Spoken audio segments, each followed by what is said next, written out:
Long shot নিন এখান থেকে।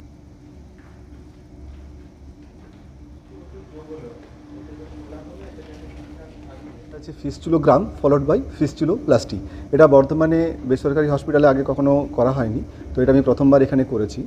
তো ভালো রেজাল্ট পেয়েছি এবং খুব সাকসেসফুল হয়েছে। ফিস্চুলা যেগুলো নষ্ট হয়ে যায় আর কি, অনেকদিন আমাদের কি হয়, পার্মানেন্ট ক্যাথেটার হয়, এমনি আমরা চ্যানেল করে যেরকম ডায়ালিসিস সিকেডি পেশেন্ট যেগুলো কিডনি দুটোই কাজ করছে না, তার একটাই ট্রিটমেন্ট প্রোটোকল, সেটা হচ্ছে ডায়ালিসিস করতে অনেক সময়।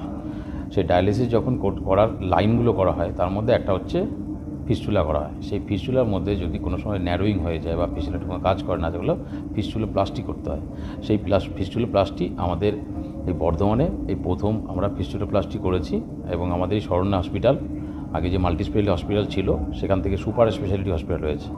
অতএব আমাদের এই শরণ্যা হসপিটাল থেকে এই বার্তাটা দিতে চাই যে আমাদের বর্ধমান থেকে কোনো পেশেন্টকে কলকাতায় বা ব্যাঙ্গালোর বা সাউথ ইন্ডিয়া যাওয়ার দরকার নেই। ফিস্চুলোপ্লাস্টি তো ডায়ালিসিস পেশেন্টদের বেসিক্যালি অ্যাক্সেসটা সবথেকে বেশি ইম্পর্ট্যান্ট। অ্যাক্সেস মানে হচ্ছে যে জায়গাটা দিয়ে পেশেন্টের ব্লাড শরীর থেকে বেরোবে এবং তারপরে ক্লিন হয়ে আবার সেই জায়গাটা দিয়ে শরীরের মধ্যে ঢুকবে, এই অ্যাক্সেসটাকে বলে এভি ফিস্চুলা বা আর্টেরিওভেনাস ফিস্চুলা।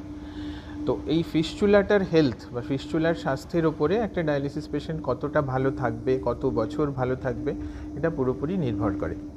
শরীরে কয়েকটা মাত্র জায়গা আছে যেখানে এই ফিস্চুলাটা তৈরি করা যায়, যেটা খুব কমন কমপ্লিকেশন, যে সমস্যা হয় আমাদের, যে অনেক সময় ফিস্চুলা ভেতরে রক্ত জমে গিয়ে বা ফিস্চুলার শিরার ভেতরে সরু হয়ে গিয়ে অনেক সময় ফিস্চুলা বন্ধ হয়ে যায়।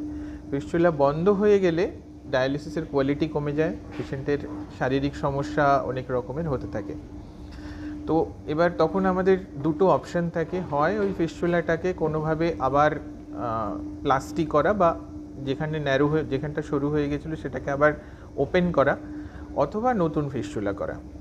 এবার এই নতুন ফিস্চুলা করতে করতে যেহেতু কয়েকটা মাত্র জায়গা আছে, সেই জন্য এই পেশেন্টদের ক্ষেত্রে এই শিরা এটা খুব দামি, যতগুলো শিরা তার ওপরে পেশেন্ট কত বছর ভালো থাকবে এটা পুরোপুরি নির্ভর করে। সেই জন্য নতুন একটা ফিস্চুলা না করে যদি এক্সিস্টিং ফিস্চুলা যেটা আছে সেটাকে আমরা আবার ব্যবহারযোগ্য করতে পারি, সেটা পেশেন্টের পক্ষে অনেক ভালো, অনেক বেটার।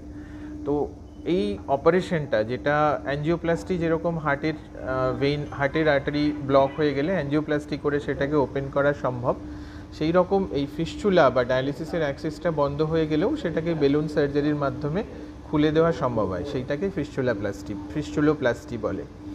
তো